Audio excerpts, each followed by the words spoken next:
Yes, hello, Anyan. Namata. Fizi church ganyo man. Manyo.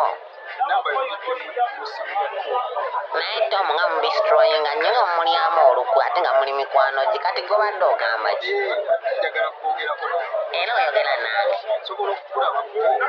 Kisoboka osobola okundaba ekitegeeza naawe nkushoprite nga ngukuba nga bwenkuba bali bonna basaliive naye obuzibu bwe mubeereyo ku graduation paradise mutera obbira ne Tom. Halo? Ono osi Tom gwe Fizi simanyi olina amaze nfudde ye beautiful Tom. Tasooka kushekeninga naawe toyomba Tom sooka owulire si mwenzi naawe just mbadde mu Viagra nga simanyi kyenkola nsonyiwa.